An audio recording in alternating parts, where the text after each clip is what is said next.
ఇది పార్టీ నిర్ణయాలండి లేకపోతే ఓన్లీ ఇండివిజువల్గా సీఎం గారు అప్పుడు జగన్ గారు తీసుకున్న నిర్ణయాలా? జగన్ గారు ఎందుకు చెప్తారు? అప్పుడు అన్న సందర్భంలో ఎవడో ఎమోషనల్ అయింటాడు, ఏదో మనం ఇలా చేస్తే జగన్మోహన్ రెడ్డిని ఇంప్రెస్ చేయొచ్చు అని అనుకుంటారు, ఇంప్రెస్ చేయాలనే కార్యక్రమంలో చేస్తుంటారు. అంటే ఇప్పుడు కొన్ని ఇవాళ రేపు రాజకీయం అస్సలు తెలియని వ్యక్తులను అడిగినా కూడా కొన్ని ఈ పనులు చేయకూడదని చెప్తారు. అందులో ఒకటి రాజకీయ నాయకుల కంటే కూడా జనాలకు పబ్లిక్కే బాగా ఉంది. అలాంటి సందర్భంలో అప్పటి అపోజిషన్ అప్పటికి 3 సార్లు సీఎంగా పనిచేసిన వ్యక్తి చంద్రబాబు నాయుడు, ఆయన సతీమణి మాజీ ముఖ్యమంత్రి సినీ నటుడు ఆయన ఎన్టీఆర్ గారి కుమార్తె, ఆమెకు ఒక పెద్ద లెగసీ ఉంది, ఫ్యామిలీ బ్యాక్గ్రౌండ్ ఉంది.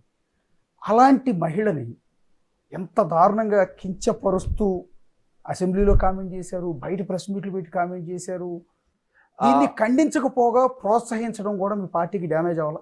డెఫినెట్గా ఒక లెగసీ ఉన్న కుటుంబం ఏ మహిళను కూడా ఆ విధంగా మాట్లాడడం తప్పే, మాట్లాడి ఉంటే. కానీ నేను ఆ రోజు అసెంబ్లీలో నేనైతే లేను, కానీ అసెంబ్లీలో మాట్లాడినారు అనే దానిలకు లేకుంటే చంద్రబాబు బయటకు వెళ్ళిన సందర్భంలో అయితే దాని గురించి వెళ్ళలేదు. తర్వాత అతను ప్రెస్ మీట్ పెట్టినప్పుడు దాన్ని చూపించడం జరిగింది, ఈ విధంగా చేసినాడని బాధపడుతూ వీడియోస్ రావడం జరిగింది తప్ప అంతకుముందు అసెంబ్లీలో ఉన్నంత టైంలో మాత్రం ఆ విధంగా అయితే బయటికి పోలేదు.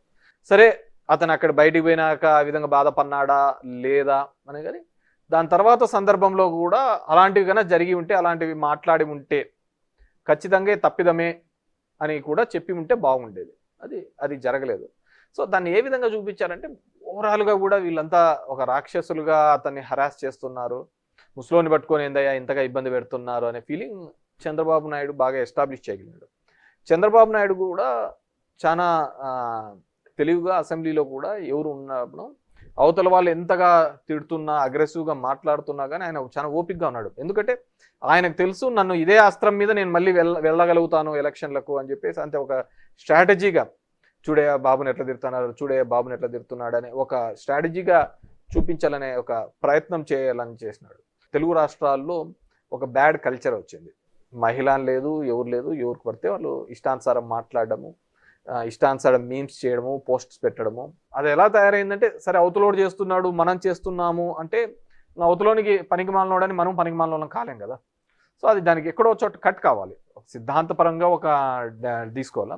ఇప్పుడు ఎట్లా తయారైందంటే, సోషల్ మీడియా వచ్చిన తర్వాత ఎవరు మటుకు వాళ్ళు ఇష్టానుసారం పెట్టడము, దానికి ప్రమోట్ చేయడము, వివిధ గ్రూప్స్లలో వేయడము, క్యారెక్టర్ అసాసినేషన్. ఇంతకుముందు భౌతికంగా చంపేవాళ్ళు ఇప్పుడు క్యారెక్టర్తో చంపుతున్నారు. ఆ క్యారెక్టర్తో అంటే భౌతికంగా చచ్చినా పెద్ద ఏముండదు, కానీ క్యారెక్టర్ చచ్చిన తర్వాత మనం ఏం చేసేకి ఉండదు. సొంత పార్టీ ఎమ్మెల్యే రఘురామకృష్ణరాజు, సరే మీ పార్టీ మీద తిరుగుబాటు చేసి ఉండొచ్చు, అవతల పార్టీ వాళ్ళతో కలిసి ఉండొచ్చు, అలాంటి వ్యక్తిని అరెస్ట్ చేయించి కొట్టించడం అనేది ఇవన్నీ ఎలక్షన్స్ మీద తీవ్రమైన ప్రభావాన్ని చూపించిన అంశాలు కదా. అంటే రఘురామకృష్ణరాజు గారిని సరే ఇప్పుడు ఏదో అది ఇంకా ఎస్టాబ్లిష్ కాలేదు అతను కొట్టినారు అని చెప్పేసి, నాకు తెలిసి ఒక జ్యుడిషియల్ కస్టడీలోకి తీసుకున్న తర్వాత పోలీస్ రిమాండ్లోకి తీసుకోవాలనుకున్నప్పుడు ఒక ఎంపీ స్థాయి వ్యక్తిని నేను ఆ విధంగా కొట్టింటారైతే నేను ఒప్పుకోవటం లేదు. ఇప్పుడున్న స్థానంలో ఎవరైనా కానీ ఆ విధంగా చేసి ఉంటే, మామూలు సామాన్యమైన మీద కట్టినా కానీ ప్రైవేట్ కేసులో లాడ్జ్ చేస్తున్నారు. సో కానీ మేబీ దాన్ని ఎక్కువగా అతను ఎస్టాబ్లిష్ చేయగలిగినాడేమో నేను అనుకుంటున్నాను. కానీ ఒక ఎంపీగా ఉండి అతన్ని తీసుకొని వచ్చి ఆ విధమైన చిత్రహింసలు పెట్టింటారు అని అయితే నేను నమ్మటం లేదు. సో లెట్ ఇట్ బి, ఇప్పుడు జరుగుతోంది కదా ఇన్వెస్టిగేషన్. ఎందుకంటే ఒక సామాన్యుని కొట్టాలి, ఒకటి చెయ్యాలి అన్నా కానీ డెఫినెట్గా కోర్ట్స్లో మళ్ళీ ప్రైవేట్ కేసులు వేయడము, ఏదైనా ఉంటే ఇంజురీస్ చూపించడము, ఇవన్నీ కూడా జరుగుతాయి ఖచ్చితంగా. అటువంటి పోలీస్ అధికారుల మీద కూడా క్రిమినల్ కేసెస్ లాడ్జ్ చేసిన సందర్భం ఎన్నో ఉన్నాయి. సరే, అధికారంలో ఉన్నప్పుడు పార్టీ తరఫున ఎమ్మెల్యేలు, పార్టీ తరఫున ఉన్న నేతలు మాట్లాడే భాష అనేది చాలా కీలకం, అది టీడీపీ వాళ్ళైనా మీ పార్టీ వాళ్ళైనా. సో అది వైఎస్ఆర్ కాంగ్రెస్ పార్టీలో ఆ విపరీతమైన ఫ్రీడమ్ ఎక్కువైపోయిందేమో అనిపిస్తుంది కదా. ఇష్టం వచ్చినట్టు ఆ రోజు ఉన్న పవన్ కళ్యాణ్, చంద్రబాబును, పార్టీ లీడర్ని, మంత్రులుగా పనిచేస్తున్న వాళ్ళు కూడా బూతులు మాట్లాడటం, తిట్టడం, ఇదంతా జనాల్లోకి పార్టీ అంటే నెగిటివ్గా పోలేదా? దాన్ని కంట్రోల్ చేసే ప్రయత్నం ఎందుకు చేయలేదు అని? తిట్టమని ఏమి అధినాయకత్వం ఏమి ఆ విధంగా చెప్పింటుంది నేను అనుకోవటం లేదు. కానీ టు ఇంప్రెస్ ఆ విధంగా మాట్లాడే, ఇప్పుడు నేను అంటారండి అందరూ కొడాలి నాని గారు ఆ విధంగా ఇష్టానుసారం, కొడాలి నాని అమ్మ మొగుడా అనేది వాడుతుంటాడు, కొద్ది కఠినమైన భాషలో మాట్లాడుతుంటాడు, కానీ లాజిక్గా చెప్తూ ఉంటాడు. కానీ మాట్లాడే భాషలో నువ్వు ఎంత యారగెంట్గా ఎంత కఠినంగా మాట్లాడతాను. అవతలోడు మాట్లాడినా నువ్వు మాట్లాడడం కూడా తప్పే. సరే ఎవరో ఇంప్రెస్ అవుతారని చెప్పేసి వీళ్ళు కూడా మాట్లాడు. ఇవన్నీ డెఫినెట్గా ఇట్స్ ఎ కౌంట్ అండి. ఇప్పుడు మనం చేస్తున్న దానిలలో యాంటీ ఇంకమెన్సీ అక్యుములేట్ అవుతా పోతున్న దానిలో ఇలాంటి ఒక్కోటి అవన్నిటిని కూడా జత కలుపుతా పోతుంటాయి. అవతల వాడు మాట్లాడుతున్నప్పుడు కూడా ఓహో దీనివల్లనే చేసింటారు, దీనివల్లనే అయ్యి ఉంటుంది అని చెప్పేసి అనుకుంటాం. ఇప్పుడు మీ పార్టీలో మీరు అధికారంలో ఉన్నప్పుడు జగన్ గారిని వీరుడు సూర్యుడు అని కొరిగిన వాళ్ళు, ఆయన దేవుడు అన్న వాళ్ళు కూడా వన్స్ ఓటమి పాలవగానే పార్టీ విడిచి వెళ్ళిపోతూ ఉన్నారు. ఎవరు మంత్రులుగా పనిచేసిన వాళ్ళు వెళ్ళిపోతున్నారు. బాలినేని శ్రీనివాసరెడ్డి, ఆళ్ళ నాని లాంటి వాళ్ళు డిప్యూటీ సీఎం చేశాడు ఆయన ఏకంగా. తర్వాత ఎమ్మెల్సీలు ఇచ్చారు, ఎంతమందినో కాదని. వాళ్ళు ఎంపీలు వెళ్ళిపోతూ ఉన్నారు. అంటే దాంట్లో వంటూ ఉన్నాయండి. జగన్మోహన్ రెడ్డి ఒక సోషల్ ఇంజనీరింగ్ కాన్సెప్ట్ తీసుకొని వచ్చి ఒక కొత్త రూపాన్ని తీసుకొని రావడం. ఇప్పుడు ఆర్ కృష్ణయ్య ఉన్నాడు, తెలంగాణ నుంచి తీసుకొని వచ్చి అక్కడ ఇచ్చినాడు. హీ విల్ రిప్రజెంట్ బీసీల తరఫున రిప్రజెంట్. తప్పిదమే కదా, ఏం రిప్రజెంట్ చేసినాడు, చేయలేకపోయినాడు కదా. సో అట్లా వెళ్ళిన వాళ్ళకు దాంట్లో ఒకరిని అనేక లేదు, పెట్టేకి లేదు. సో నేనేమంటానంటే సిచ్యువేషన్ ఎప్పుడైతే నువ్వు టఫ్గా ఉంటుందో అప్పుడు ఎవడైతే నిలబడతాడో వాడు నాయకుడిగా ఎదుగుతాడు. ఆ సందర్భంలో నువ్వు తట్టుకోలేక చిన్నవి నా ఇంటి మీదకి వచ్చినారు, నా ఆస్తులు కొట్టేస్తున్నా, నా భూములు తీసుకుంటున్నా, నా డబ్బులు పెడుతున్నా, నా మీద కేసులు పెడుతున్నారు అని పార్టీ మారుతా అంటే ఇంకా నువ్వు నీలో వ్యక్తిత్వం ఏముంటుంది? టఫర్ టైమ్స్లో when you stand for the party or when you stand for the leader, అప్పుడు నువ్వు ఒక నాయకుడిగా ఎదుగుతావు. అంటే ఈ సందర్భం కాదు, వ్యాపారంలో కావచ్చు, ఏదైనా కాదు. సింపుల్ థింగ్ చెప్తాను. జగన్మోహన్ రెడ్డి గారు నాకు ఎందుకు అంత ఇష్టము, వైఎస్ఆర్ కాంగ్రెస్ పార్టీతో, నాకు వాళ్ళ కుటుంబంతో, మాకు థర్డ్ జనరేషన్ రాజారెడ్డి గారిని చూశాను, రాజశేఖర రెడ్డి గారిని చూశాను, జగన్మోహన్ రెడ్డి గారిని చూశాను. ఎందుకు అంటే ఎంతోమంది ముఖ్యమంత్రుల కొడుకులు వచ్చినా కానీ జగన్మోహన్ రెడ్డి అనే వ్యక్తి అక్రాస్ ద ఆల్ ఆర్డ్స్ నిలబడి, చంద్రబాబు నాయుడు లాంటి వ్యక్తికి అతని కుతంత్రాలకు నిలబడి, జైలుకు పోయి వచ్చినా కానీ, ఫైనాన్షియల్గా ఇబ్బంది పడినా కానీ నిలబడినాడు, గెటాన్ అయినాడు, ఒకసారి ముఖ్యమంత్రి అయినాడు, ఎవడు కాలేదు. సో ఇప్పటికు కూడా ఒక పాలసీలో రెండు భావజాలాల మీద పార్టీలు నడుస్తాయి. ఇప్పుడు భావజాలాలు ఎక్కడ ఉన్నాయి? లేవు కదా పార్టీలలో. అంతా డబ్బులకే పోతున్నారు తప్ప, అవకాశవాదం తప్ప భావజాలాలు. రెండు భావజాలు, చంద్రబాబు నాయుడుది ఒక వ్యక్తిత్వం పోతుంది, దానికి అగెనిస్ట్ వ్యక్తిత్వం అనేది జనంలో ఉంటుంది. కమ్యూనిస్టులు ఎట్లుంటారు, క్యాపిటలిస్టులు అలాగే ఉంటారు. సో ఇద్దరిది సరిపోయిన దాంట్లో దీనికి మద్దతు తెలిపే వాళ్ళు ఉంటారు, దీనికి తెలిపే. నేను చంద్రబాబు యొక్క ఆలోచన విధానాన్ని ఇతను వ్యతిరేకిస్తే జనానికి ఏదో మేలు చేయాలని వాళ్ళ నాన్న నుంచి, వాళ్ళ తాత నుంచి ఒక లెగసీని మా నాన్న పేరు నిలబెట్టాలనే కార్యక్రమంలో చేస్తున్నప్పుడు ఐ అప్రిషియేట్ హిమ్. ఎందుకంటే ఒక నాయకుడిగా ఒక చిన్న వయసులో నిలబడినాడు అక్రాస్ ద ఆల్ ఆర్ట్స్. ఎంతోమంది ఇబ్బంది పెట్టినారు, తొక్కలను చూసినారు, ఇది చేసినారు, కానీ నిలబడినాడు. అదేవిధంగా దేశంలో ఒక సాంప్రదాయాన్ని క్రియేట్ చేయాలని చెప్తే చెయ్యాలి హామీనని నెరవేర్చినాడు. నెరవేర్చిన తర్వాత సరే సక్సెస్ ఫెయిల్యూర్ అనే తర్వాత ఒక ఆలోచన విధానం, నేను చెప్తే మాట తప్పను అనేది రాజకీయ నాయకులలో, రాజకీయ దానిలో ఎంతమంది ఉంటారు చెప్పండి. సరే 1-2 ఉండొచ్చు, అటు ఇటు పొలిటికల్గా అకామిడేట్ చేసే దానిలో 1-2 ఉండొచ్చు, కానీ ప్రజలకు ఇచ్చిన హామీల్లో నెరవేర్చడానికి ఒక యజ్ఞంలా చేశాడు. నేను ఎందుకు చెప్తున్నానంటే మీరంతా ఫ్రీబీస్ అన్నాడు, అది చెప్పిన మాట కోసం చేశాను. దానికోసము ఆ సంక్షేమం కోసం మాకు పెట్టున్న ప్రతి మీటింగ్ల కోసం మీరు తిరగండి, నేను ఏదైతే చెప్పానో ఆ బటన్ నేను నొక్కుతాను, మీరు తిరగండి అని చెప్పేసి మమ్మల్ని అందరినీ పంపించేస్తున్నాను. ఎందుకంటే అతను అన్నాడు అనమాట, నేను చేసి నిరూపిస్తాను అని. మేబీ ఇప్పుడు ఫెయిల్ అయింది కాబట్టి ఇవన్నీ ఫెయిల్యూర్ మోడల్స్. అంటే మీరు అధికారంలో ఉన్నప్పుడు కూడా మీకు ప్రజలు ఒక హింట్ ఇస్తూ వచ్చారు, మీరు గమనించారా? నాకైతే ఎక్కడ సంవత్సరం ముందు, బహుశా ఎలక్షన్కి ఒక సంవత్సరంన్నర ముందు అనుకుంటా, సమ్ ఎమ్మెల్సీలు, లోకల్ బాడీ ఎమ్మెల్సీ కావచ్చు, లోకల్ బాడీ ఎలక్షన్స్ కావచ్చు జరిగినప్పుడు 3 ఎమ్మెల్సీలు టీడీపీ గెలిచింది. మీ పార్టీ నుంచి 4 ఎమ్మెల్యేలు మీరు అధికారంలో ఉన్నారని తెలిసి కూడా వాళ్ళకి ఓటేశారు ధిక్కరించి. అంటే సో ఇవన్నీ హింట్స్ అనిపించలేదా మీకు? అరే తేడా కొడుతోంది. ఎప్పుడైనా కానీ గ్రాడ్యుయేట్ ఎలక్షన్స్ ఎప్పుడే కానీ యాంటీ గవర్నమెంట్ జరుగుతాయి, అది రాసి పెట్టుకోండి. యాంటీ గవర్నమెంట్ జరుగుతాయి గ్రాడ్యుయేట్ ఎలక్షన్స్. ఎందుకంటే బేసిక్గా ఎంప్లాయీస్ అనే వాళ్ళు మాకు అప్పటికే నెగిటివ్ అయిన మాట వాస్తవం. సో వాళ్ళు బాగా పోలరైజ్ చేసేది, గ్రాడ్యుయేట్స్ని వీళ్ళందరినీ బాగా పోలరైజ్ చేసినారు. అండ్ ఆ ఎలక్షన్స్ కూడా మేము సరిగ్గా చేసుకోలేకపోయాం. సో బేసిక్గా రాయలసీమ ప్రాంతంలో అయితే నిజంగా అంటే నాకు ధర్మవరంలో కావచ్చు, దీనిలో కాదు, నేను నిజంగా అంటే ఆ విధంగా నెగిటివ్గా జరుగుతోంది, నెగిటివ్గా నాకు కనపడుతుంది అనేది నేనైతే గుర్తించలేకపోయాను. మీరు ఇంతకుముందు అన్నట్టుగా ఎక్కడైనా కాన్స్టిట్యూన్సీలో కనిపించలేదు, మా కాన్స్టిట్యూన్సీలో కనపడలేదు, చాలా తక్కువ ఉంది అక్కడ. ఎందుకంటే మీరు కష్టపడ్డారు, నేను కష్టపడ్డాను. మీ మాదిరిగా కష్టపడిన ఎమ్మెల్యే లేరు ఆ పార్టీలో. నిజానికి మీరు అన్నట్టు జగన్ గారు ప్రతిసారి మీటింగ్ పెట్టి గడప తిరగండి అని టార్గెట్లు ఇచ్చి, ఒక్కొక్కరికి ర్యాంకులు ఇచ్చి, ఇంత హడావుడి చేసి తిరగని ఎమ్మెల్యేని పట్టుకుని తిట్టేవాళ్ళు మీటింగ్లో. అంత చేసినా కూడా చాలా మందికి ఉల్లంఘన. మీరు తిరిగారు ఈ మేబీ విషయంలో. నేను నా నియోజకవర్గం అదే నాకు మొత్తం అదే ఆ బాయిలో కప్పలాగా నేను దాంట్లోనే బతికానేమో, అందుకు ప్రపంచం ఏం జరుగుతుందో నాకు కనపడలేకపోయింది. సో నాకైతే కనపడలేదు. సరే కానీ జగన్మోహన్ రెడ్డి గారు చూడండి, మీరు పొలిటికల్ సిస్టంలో 90 మంది క్యాండిడేట్లను మార్చినాడు.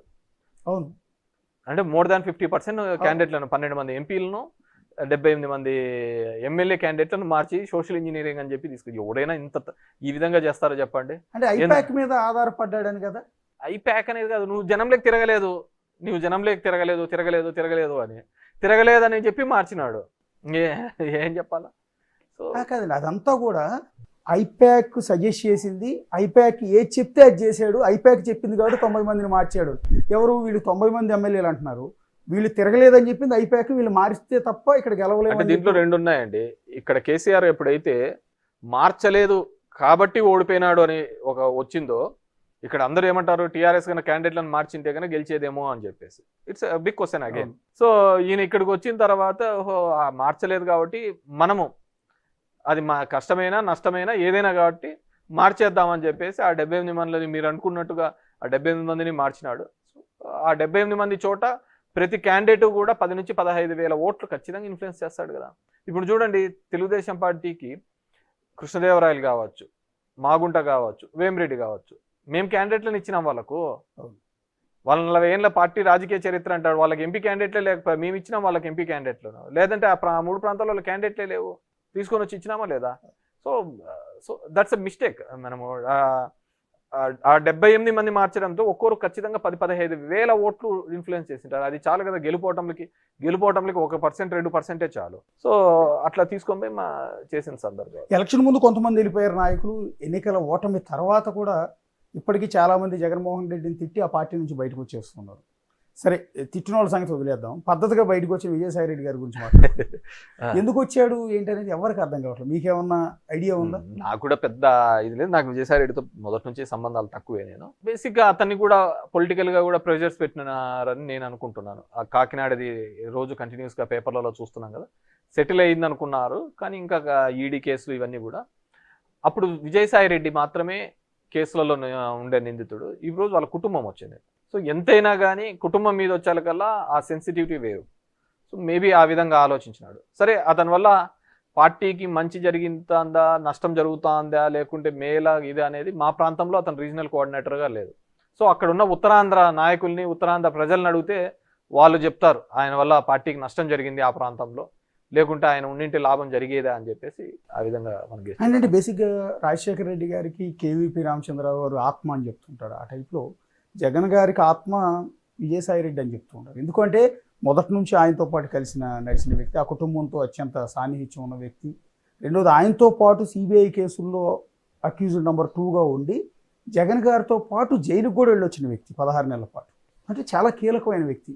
అలాంటి వ్యక్తి పార్టీని వీడటం వల్ల ఎఫెక్ట్. రేపల్లి అతను కూడా మాన్నాడు కదా, అతనికి కౌన్సిల్ ఓడిపోయినా కానీ, అతనికి చేసినా కానీ, మోపిదేవికి తర్వాత రాజ్యసభ చేసినా కానీ అతను కూడా మాన్నాడు కదా. దాంట్లో ఆత్మ పరమాత్మలు అనేది ఎక్కడ ఉన్నాయండి? ఆత్మలు పరమాత్మలు అన్ని పోయినాయి. ఇప్పుడు రాజశేఖర్ చనిపోయిన తర్వాత కేవీపీ గారు వాళ్ళ కుటుంబానికి ఉండాలి, మరి ఆయన ఏం లేడు కదా.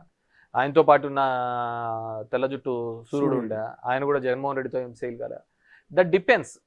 కొంతమంది ఇప్పుడు మా నాన్నతో కంఫర్ట్గా ఉన్న వాళ్ళు నాతో ఉండాలని ఏం లేదు, నాతో ఉన్న వాళ్ళు నా తమ్ముతో ఉండాలని లేదు, నా కొడుకుతో ఉండాలని ఏం లేదు. సో మేబీ అంత టఫ్ టైంలో నిలబడిన అతను మేబీ ఇప్పుడు నిలబడలేము అనే ఒక అదే చెప్పాను కదా, కుటుంబంలో ఉన్న వాళ్ళ మీద కేసులన్నీ వచ్చేకల్లా ఇబ్బంది పడుతున్నాడేమో అనుకుంటున్నాను. ఎందుకంటే అంత పెద్ద వ్యక్తి పార్టీ నుంచి వెళ్ళిపోతే అతను నిలబడతాడు, తన కుటుంబం నిలబడలేకపోయిందేమో, అల్లుడు కుటుంబం నిలబడలేకపోయిందేమో.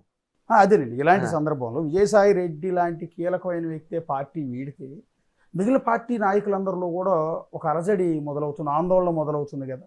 ఈ ఎలక్షన్స్ కంటే ముందు 8 ఏళ్ళు 2 సంవత్సరాల ముందు వాళ్ళ చెల్లెలు కూడా విడిపోయింది కదా, తన కోసం పాదయాత్ర చేసింది కదా, తన బ్లడ్ రాజశేఖర రెడ్డి గారి కూతురే అయిపోయి శత్రువులు కూడా ఆ విధంగా మాట్లాడరు, అంతకంటే ఎక్కువగా మాట్లాడుతుంది కదా, శత్రువులు కూడా మాట్లాడినంత మాట్లాడుతాను కదా.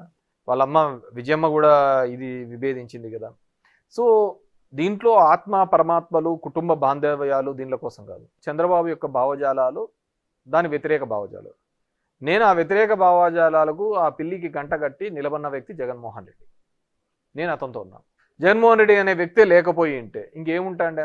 ఒక ఒక ఒక డెమోక్రటిక్ సిస్టంలో లీడర్ ఆఫ్ అపోజిషన్ ఎంత స్ట్రాంగ్గా ఉంటా అంటేనే ప్రజాస్వామ్యం ఉంటుంది. నేను 151 రావడము తప్పే, చంద్రబాబు నాయుడుకి ఇప్పుడు 164 రావడము తప్పే. రెండూ తప్పే. ఆంధ్ర ప్రజలు చాలా ఆలోచించుకొని చేయాలి. ఎవడు నాయకుడు బాగుంటాడు, ఎవరి వల్ల అయితే దీనిలోకి బాగుంటుంది. ప్రజాస్వామ్యంలో ఇది లేకపోతే, ప్రతిపక్షం అనేది లేకపోతే వీళ్ళు ఆడిందే ఆట. ఎవడు ఏ అబ్రహీం లింకన్ చెప్పినా, ఇంకో రాజకీయవాది ఎవడు చెప్పినా కానీ ఇప్పుడు కాంగ్రెస్ అనేది కానీ బలం పడకపోతే మోడీది ఇష్టారాజ్యం అయిపోతుంది కదా. సో ఇప్పుడు కూడా అంతే, తెలుగుదేశం పార్టీని కూటమిది ఇప్పుడు ఇష్టారాజ్యం అయిపోయింది ఆంధ్రప్రదేశ్లో. డెఫినెట్గా ఇవన్నీ కూడా మార్క్ మై వర్డ్స్ మళ్ళీ రిపీట్ అవుతుంది. మళ్ళీ 5 సంవత్సరాల్లో ఖచ్చితంగా వైఎస్ఆర్సీపీ మళ్ళీ ఎనికి వస్తుంది, గెలవబోతుంది. అంతే, దాంట్లో వేరే. అంటే మన వైపు నుంచి ఏ తప్పు లేకుండానే కన్న తల్లి బయటికి వెళ్ళిపోయింది, కన్న తల్లి తోడబుట్టిన చెల్లెలు బయటికి వెళ్ళిపోయింది. సో ఆత్మ అని చెప్పుకుని విజయసాయి రెడ్డి కూడా బయటికి వెళ్ళిపోయాడు. మీరు చెప్తున్నట్టు ఆయనతో పాటు జైలుకెళ్ళి మోపిదేవి లాంటి వ్యక్తి బయటికి వెళ్ళిపోయాడు. సో ఎందుకు అంటే మన వైపు నుంచి ఏ తప్పు లేకుండా ఎంతమంది మనల్ని విడిచి మనల్ని కాదు అనుకుని బయటికి వెళ్ళిపోతున్నారంటే, ఆమె ఎప్పుడు 2 years బ్యాక్ వెళ్ళింది కదా. సరే, వాళ్ళ పర్సనల్ ఇష్యూస్, ఏదో ప్రాపర్టీస్ ఇష్యూస్, ఇంకోటో విజయమ్మ గారు నేను కూతురుగా నిలబడాలా అని చెప్పేసి ఫస్ట్ ఇక్కడ తెలంగాణలో పార్టీ పెట్టింది షర్మిలమ్మ. మళ్ళీ ఎందుకు వచ్చిందో అక్కడికి తెలియదు. సో వచ్చినప్పటి నుంచి వాళ్ళు ప్రతిపక్షాలని టార్గెట్ ఏం చేసుకోలేదు. జగన్మోహన్ రెడ్డి అంటే వాళ్ళు ఏదో cinema the greatest wars are with the closest people అని చెప్పేసి పెద్ద యుద్ధాలన్నీ దగ్గర మనం చూసుకున్న కురుక్షేత్రం కూడా దాయాదులతోనే జరిగింది తప్ప వేరే వాళ్ళతో కాదనమాట. సో ఇది కూడా అలాంటిదే. సరే, మేబీ ఒక్కొక్క రీజనింగ్ ఉండొచ్చు, నేను అంత డెప్త్గా మనకు తెలియదు కానీ. సో నేను ఒకటే ఆలోచించినది, ఇంతకుముందు చెప్పినట్టు చంద్రబాబుకు ఒక అగెనెస్ట్ ఒక లీడర్ నిలబడాలి. ఒక దమ్మున్నోడు డెఫినెట్గా వీళ్ళని ఛాలెంజ్ చేసి నిలబడతాడు అనే వ్యక్తి. ఇప్పుడు నేను సింపుల్ థింగ్ చెప్తాను. తెలంగాణలో కూడా చూడండి, రేవంత్ ఎందుకు అంత క్రేజ్, మాస్ ఫాలోయింగ్, అంతగా జనాలు ఎందుకు వచ్చినారు? He's a non compromisable leader with KCR. మిగతా వాళ్ళతో కాంప్రమైజ్ కావచ్చేమో కానీ కేసీఆర్కి ధీటుగా నిలబడి వీళ్ళకు కోసం పోరాడే వ్యక్తి ఎవరైనా ఉన్నారు అంటే అది రేవంత్ అని ఎస్టాబ్లిష్ చేసుకోగలిగినాడు. బికాజ్ ఏం చేసినాడు, కేసీఆర్ చాలా మందిని ఆ విధంగా ఎస్టాబ్లిష్ కావాలనుకున్న లీడర్లు అందరినీ కూడా తన మాటలతోనో దీనిలతోనో తొక్కిపడేసినాడు. జానారెడ్డి గారు కనపనాక, జానారెడ్డి గారు నేను మంచి మిత్రులు, నేను వాళ్ళ ఇంటికి భోజనానికి పోవాలనుకున్నాను, ఈ విధంగా ఉండాలనుకుంటున్నాను అనాలకల్లా జనాలకు కూడా ఇదేందా జానారెడ్డి వీళ్ళిద్దరు ఏదో కుమ్మక్కైనట్టున్నారే అని చెప్పేసి. అదే రేవంత్ అనే వ్యక్తిని ఆ విధంగా మాట్లాడలేడు. రేవంత్ను కూడా ఆ విధమైన ఫైట్ ఇచ్చినాడు కాబట్టి యాంటీ ఇన్కంబెన్సీ మీద ఎస్టాబ్లిష్ కావడం జరిగింది. అదేవిధంగా చంద్రబాబు అనే వ్యక్తి మీద ఏకైక లీడర్ ఎవరు ఫైట్ చేయగలుగుతాడు ఈ రాష్ట్రంలో అంటే అది జగన్మోహన్ రెడ్డి. మీరు మన ఆంధ్రప్రదేశ్ రాష్ట్ర రాజకీయాలు ఎక్కడా లేనంత డిఫరెంట్గా ఉంటాయి. ఇక్కడ Telugu Desam party, BJP party, Janasena party, Congress, CPI, CPM, ఇంకేమైనా మిగిలిపోయిన అన్ని పార్టీలు కూడా టీడీపీకి అన్ని ఒకటి ఉంటాయి. జగన్మోహన్ రెడ్డి ఒక సైడ్ ఉంటాడు. సో ఆ system we have to appreciate, we have to go. డెఫినెట్గా జనం తరపున నిలబడతాడు, జనం తరపున ఫైట్ చేస్తాడు, ఎత్తి చూపుతాడని నేను. అంటే మీరు పదే జగన్మోహన్ రెడ్డి గారు ప్రతి సభలోనూ ఒక ముఖ్యమంత్రి స్థాయిలో ఉండే వ్యక్తి పవన్ కళ్యాణ్ ఉద్దేశించి కారులను మార్చినట్టు పెళ్ళాలను మారుస్తాడు, 3 పెళ్ళిళ్ళు 4 పెళ్ళిళ్ళు అంటూ బహిరంగ వ్యాఖ్యలు చేయటం అనేది అవతల వ్యక్తికి సింపతి తెచ్చిపెడుతుంది, నీ మీద నెగిటివిటీ తెచ్చిపెడుతుంది. పైగా సీఎం స్థాయిలో ఉన్న వ్యక్తి బహిరంగంగా అలా మాట్లాడొచ్చా? అది పవన్ కళ్యాణ్ ప్లస్ అయింది కదా. డెఫినెట్గా ప్లస్ అయింది, దాన్ని ప్లస్గా చేసుకున్నాడు కూడా. ఇప్పుడు చిరంజీవి అలాంటి సందర్భం ఒకటి, చిరంజీవి వచ్చి సార్ అన్న టికెట్లది అదేదో చిన్న వీడియో క్లిప్ పెట్టినాడు. అంతకుముందు మాట్లాడినది అన్ని పక్కకు పోయినాయి. ఆ క్లిప్నే చూసి మా అన్నని ఇట్లా అంటారు ఇదంటారు. పవన్ కళ్యాణ్ ఒక స్టాండర్డ్గా ఉంటాడు అనేది ఒక మాట మీద ఈరోజు ఏది చెప్తాడో దాన్ని మళ్ళీ కంటిన్యూ చేస్తాడని ఏం లేదు. ఎందుకంటే చంద్రబాబుని ఎలా తిట్టాడు, బీజేపీని ఎలా తిట్టాడు, లేకుంటే అందరిని ఎలా తిట్టాడు, మళ్ళీ ఇప్పుడు ఎలా పొగుడుతున్నాడు, మళ్ళీ ఎలా తిడతాడు, ఇవన్నీ అతను వదిలే. కానీ మీరు అంటున్నట్టుగా భారతీయ సంస్కృతిలో భాగంగా అలాంటివి తప్పు అని చెప్పే ప్రయత్నం చేసినట్టు, కానీ ఆ చెప్పే విధానం అనేది ఆ పద్ధతి కాదు అని నేను అనుకుంటున్నాను. మేబీ దానివల్ల కూడా పవన్ కళ్యాణ్కి అడ్వాంటేజ్ అయి ఉంటుందని నేను అంటున్నాను.